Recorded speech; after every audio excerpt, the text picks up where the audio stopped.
Coming up on Network Africa, Democratic Republic of Congo's health ministry says the Ebola outbreak in the eastern region is now the second biggest in world history. A UN investigation in Uganda finds gross misconduct and corruption costing millions of dollars in the country's refugee program. Ahead of World AIDS Day on December the 1st, Rwanda holds HIV/AIDS awareness campaign by giving out free self-testing kits.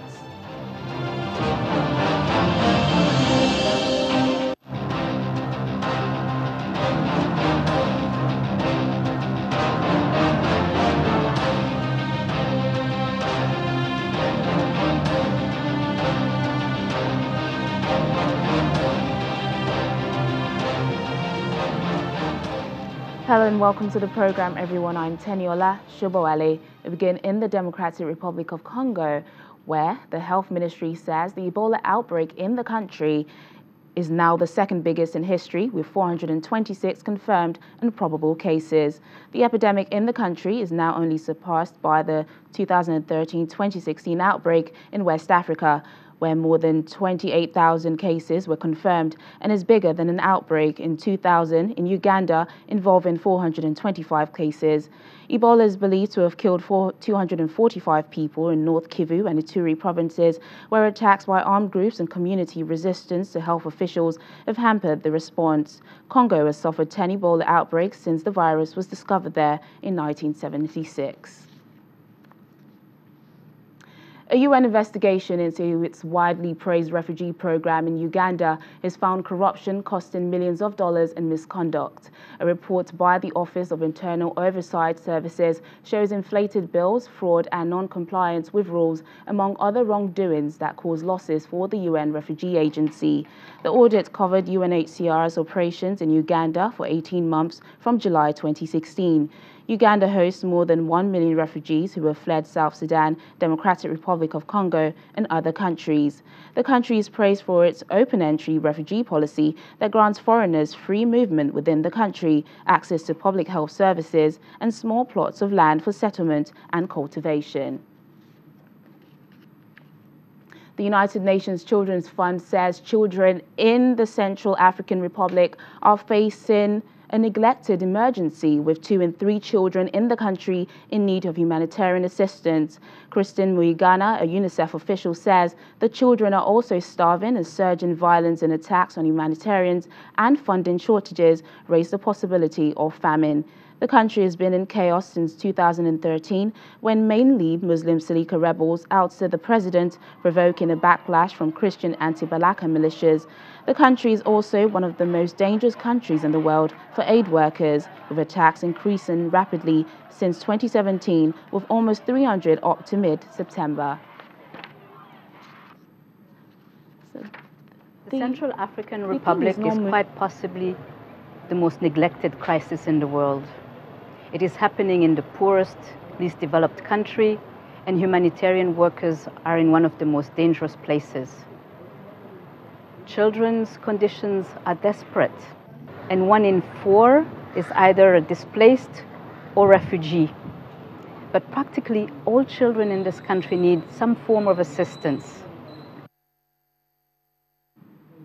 Joining us now for more on this is an African Affairs analyst, Dr. Okwi Opala. Good to have you on the program. Thank you for having me.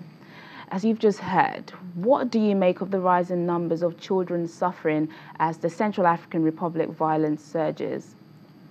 Well, that's very unfortunate. The Central African Republic is becoming a phantom state where there is no state security services, and the state institutions have more or less collapsed.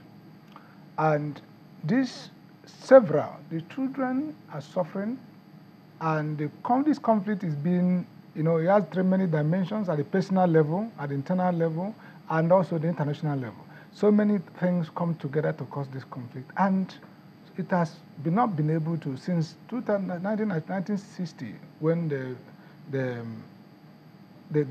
Central African Republic gained their independence from France. It has not really been stable. And it's very unfortunate that instead of getting solved, in spite of all the previous conferences, all the previous attempts to resolve the matter, it appeared to be even a bit getting worse. So what do you think the international community can really do to discourage this exodus of children and people? We need to, the issue of Central African Republic needs to be attacked from several fronts.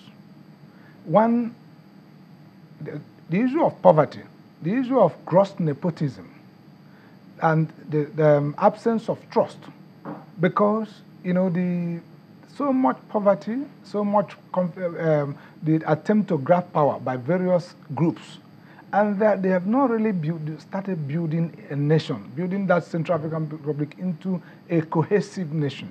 You have bits of militias on their own, and the Arabs and the Muslims, even though in a minority, and then the Christians and all that. So there is need, first, to attack poverty. There is need to enthrone a fair system where everybody will see themselves as the same country. So whether they are international communities or through the local effort, then we need to make that effort to bring the country and make the country see themselves as one. So what about the issue of children sex slave and children soldiers? What can be done about that? That's the sad story of Africa, and in particular Central African Republic. That of poverty, that of brutality, and that of, backwardness. Unfortunately, even in civilized minds, even when there are conflicts, there are certain things, there are no-go areas. The children of 13 years, 14 years being raped, child soldiers and all that. But these things are not respected because even those who are fighting are not even organized fighting force. There are militias that are trying to exercise power wherever they have control, and whatever they desire they do. They don't even pay attention to international conventions and all that.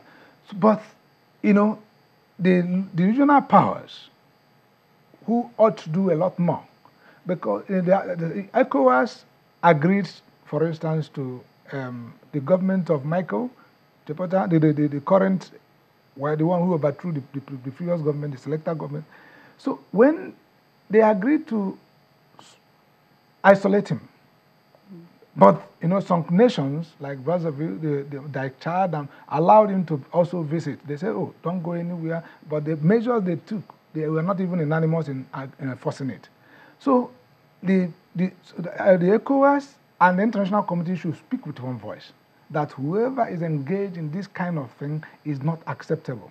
Unfortunately, even at the world, both in Africa and even in the world, there appear to be there appear to be lack of unanimity in condemning certain things that used to be condemned easily. America used to provide leadership, but now America, under Trump, is almost like American first. So the issue of human rights violations attempt to be keeping, and then most of the world leaders are taking clue, and the authoritarian regimes are thinking that they can get away with a lot of